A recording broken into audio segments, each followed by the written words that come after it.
பிரைஸ்லான் கர்த்தருக்கு ஸ்தோத்திரம் உண்டாவதாக. விசுவாசிகள் எப்படி இருக்கணும், சில காரியங்கள் நம்ம பார்ப்போம். வேதனை வந்து மத்திய 20:18-19 நீங்கள் பார்த்துக்கோங்க. வசனத்தெல்லாம் குறித்து ஆராய்ச்சி பண்ணுங்கள். மத்திய 20:18-19 இயேசுவை மரண ஆக்கினைக்கு தீர்த்தார்கள்னு சொல்லப்பட்டிருக்குது.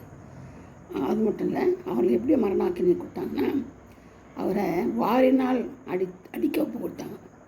வாரினால் அடிக்க ஒப்பு கொடுத்து மற்றொரு மரண ஆக்கினைக்கு அவங்க வந்து ஒப்பு கொடுத்தாங்க இல்லையா. வாரினால் அடித்து தான் ஒப்பு கொடு 39 சவுக்கடி ஆண்டவர் பட்டிருக்கிறார் வாரினால்.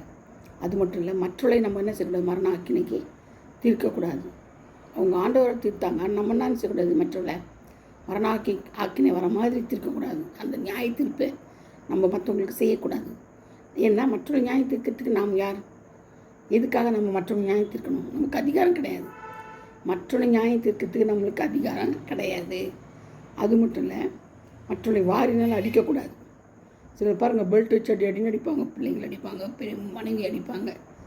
அந்த மாதிரி அடிக்கக்கூடாது. ஏன்னா நமக்கு அந்த அதிகாரம் ஆண்டவர் கொடுக்கல. இயேசுவே 39 அடி சவுக்கடி கொடுத்தாங்க. அப்போ எப்படி இருக்கும் ஆண்டவருக்கு? அதனால் நம்ம என்ன செய்யக்கூடாது, நம்ம திரும்ப செய்யக்கூடாது. மற்றவர்களுக்கு நம்ம செய்யக்கூடாது. எவ்வளோ பயங்கரமான நிகழ்ச்சி இல்லையாது.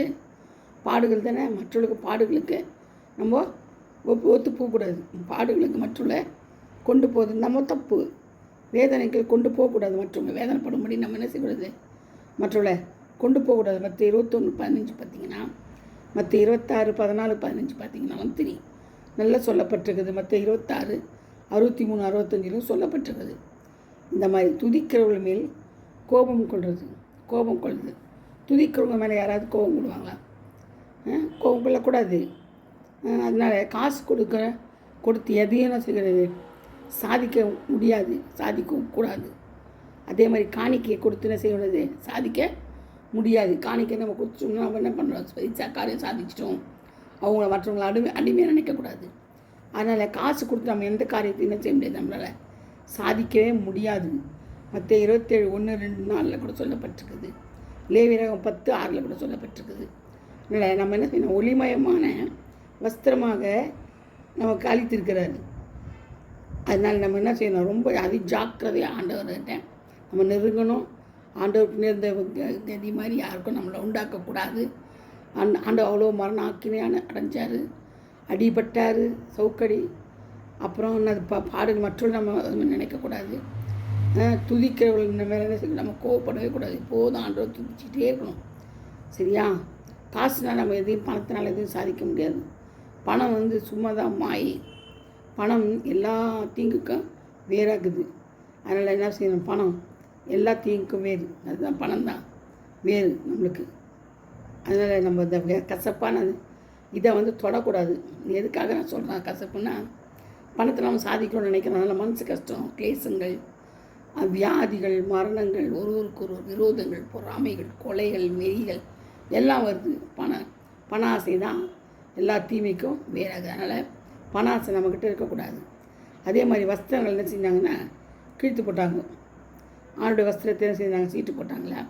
அந்த மாதிரி யாருடைய வஸ்திரத்தை நம்ம என்ன செய்யணும், பிடுங்கி கிழிச்சு போடுறது, தாறுமாறாக்குறது கூடாது. அதே மாதிரி சத்தியம் பண்ணக்கூடாது. வானத்தின் பேராது, பூமியின் பேராவது, ஆண்டவர் பேராவது யார் மேலேயும் என்ன பண்ணக்கூடாது, பிள்ளைங்க மேலே சத்தியம் பண்ணக்கூடாது சொல்லப்பட்டிருக்குது. இல்லை? அதனால் நம்ம என்ன செய்யணும், எது மேலேயும் நம்ம செஞ்சு சத்தியம் பண்ணவே கூடாது. நம்ம என்ன செய்யணும், நம்ம இருதயத்தை வந்து கிழிச்சு ஜெபிக்கணும். எப்படி ஆண்டவர் பாருங்கள், அந்த கெத்சேமனை தோட்டத்தில் எப்படி ஜெபிச்சார்ல, கண்ணீர் விட்டார் பாருங்கள். அந்த வேர்வை ஜெபிக்கும் போது அவருடைய வேர்வை ரத்த துளிகளாக கீழே விழுந்துச்சான் பாருங்கள். பாறையில் ரத்த துளிகளாக விழுந்துதான்.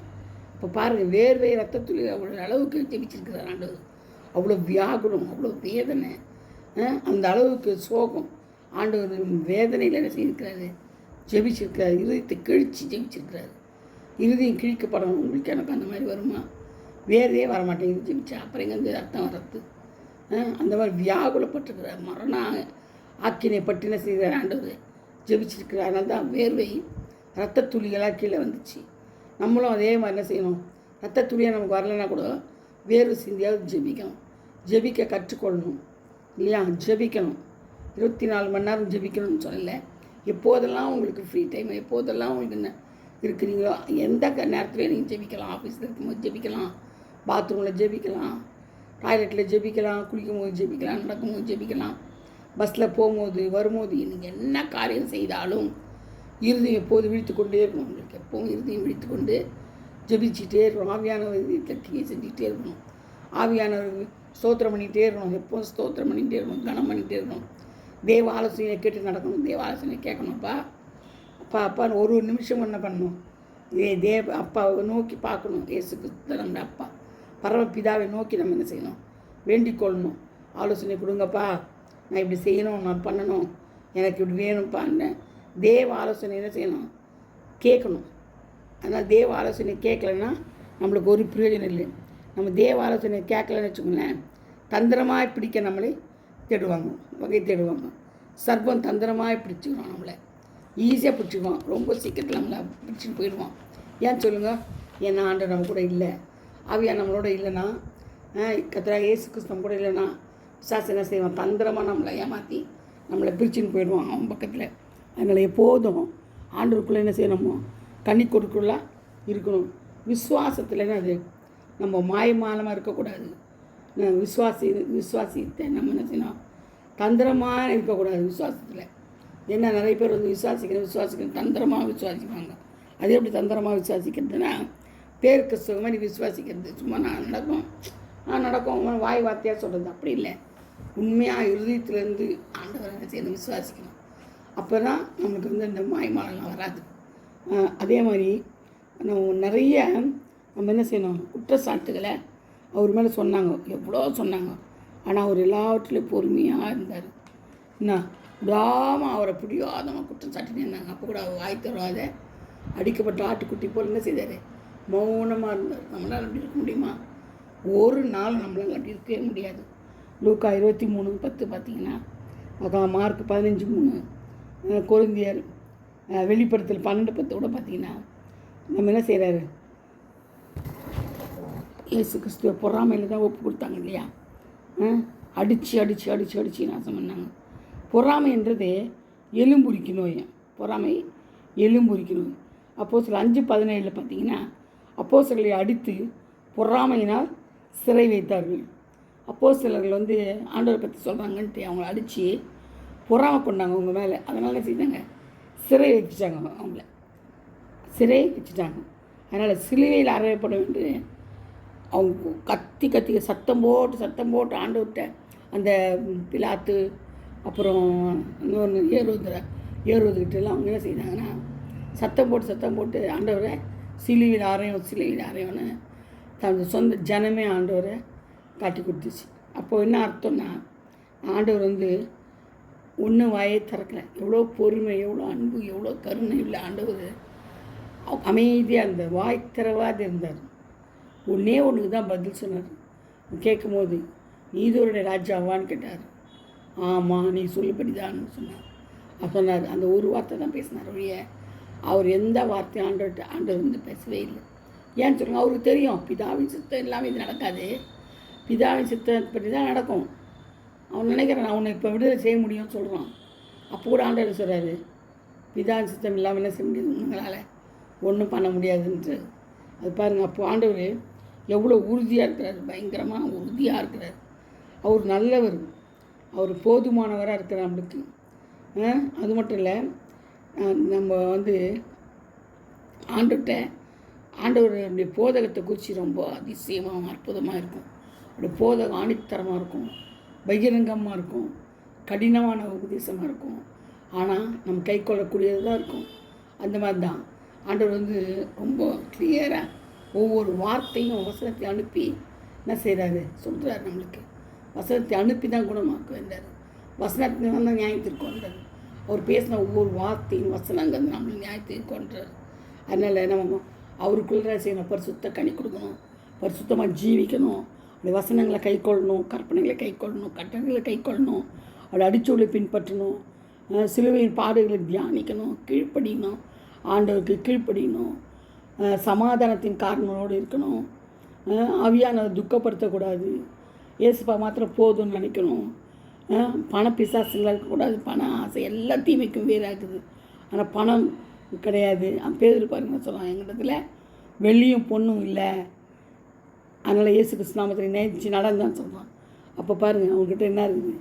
இலவசமான கொடுத்த அந்த பொக்கிஷம் தான் இருக்குது. அதிகாரம், விடுதலை கொடுக்குற அதிகாரம், அற்புதம் செய்கிற அதிகாரம் அதுதான் இருக்குது. அவன் அதுதான் செய்தான் இல்லையா? அது இருந்தால் போதாத நம்மளுக்கு. பொண்ணு எதுக்கு, வெள்ளி எதுக்கு? அதை வச்சு என்ன பண்ண முடியும்? பணத்தை வச்சு பணம் 4 பேர்கிட்ட சுற்றி போயினே இருக்கும். ஆனால் ஆண்டவர் வந்து நம்ம கூடவே இருப்பார். எப்போதும் இறுதியத்தை காண்கிறவர்.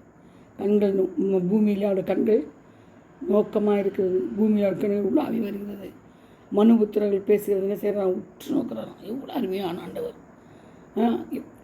அவருடைய அன்புக்கு ஈடு எதுவுமே கிடையாது. எவ்வளோ கொடுத்தாலும் தீராது. எவ்வளோ அன்பு செலுத்தினாலும் அவருடைய அன்புக்கு நம்ம பாத்திரமே கிடையாது. ஏன்னு சொல்லுங்கள்? தன் ஜீவனையே நம்மளுக்காக கொடுத்தாரு. தன் ஜீவனையே நமக்காக என்ன செய்தார்? இந்த சிலுவையில் அறையப்பட்டாங்க. அவர் நம்ம தன் சொந்த ஜனங்களுக்கு நமக்காக என்ன செய்தார்? ஜீவனை தந்துட்டார். அப்பேற்பட்ட தேவன் நம்ம கூட இருக்கிறது. அதில் ஒரு நாளும் ஆண்டவர் விட்டு நம்ம விலகவே கூடாது. நன்றி அறிதலோடு இருக்கணும், ஸ்தோத்திரத்தோடு இருக்கணும், ஜபத்தோடு இருக்கணும், தரிசனங்களை கேட்கணும். ஒரு சுத்தமானதை என்ன செய்யுங்கப்பா, என் வாழ்க்கையில் தேவசத்தை மாற்ற நடக்கணும்னு சொல்லி ஜெபிங்க. ஆண்டவரே நீர் வழியை அறிந்திருக்கிறீங்க. அவர் நம்முடைய வழியை அறிந்திருக்கிறாரு, பாதைகளை செவ்வாய்ப்படுத்துகிறாரு, நம்ம நினைவுகளை அறிந்திருக்கிறாரு, செயல்களை அறிந்திருக்கிறார். ஆனால் அவர் அறியாதது ஒன்றுமே கிடையாது. சகலமும் அவருக்கு தெரியும். சகலமும் அவரால் தானே செஞ்சது, எல்லாமே உண்டாக்கப்பட்டது. அதனால் அவரை இல்லாமல் நம்மளால் ஒன்றுமே பண்ண முடியாது. ஒன்றுமே மூச்சு கூட விட முடியாது, கை காலை கூட ஆட்ட முடியாது. எல்லாம் சகலமும் அவர் தான் நம்மளுக்கு. அவர் போதுமானவராக இருக்கிறாரு. நீங்கள் நல்ல வசனத்தை ஆராய்ஞ்சு ஒவ்வொரு நாளும் படிங்க. இந்த கடைசி துக்கம் நிறைந்த நாட்களாகி போச்சு. அங்கங்கே யுத்தங்கள் செய்திகளும், அங்கங்கே வெள்ளம் புரண்டு ஓடுது, ஊரெல்லாம் மூடிக்கிட்டு போகுது, ஊரெல்லாம் அடிச்சிட்டு போகுது, ஜனங்கள்லாம் கொள்ளையாக செத்து போகிறாங்க. எவ்வளோ பயங்கரமான நிலச்சரிவுகள், பூகம்பங்கள் நிறைய அங்கங்கே நம்ம கேள்விப்படவே முடியல. ரொம்ப மனசு கஷ்டமாக இருக்குது. இந்த கடைசி நாட்களில் நம்ம தேவ பயத்தோட நடுக்கத்தோட தேவனுக்கு பின் செல்வோம்.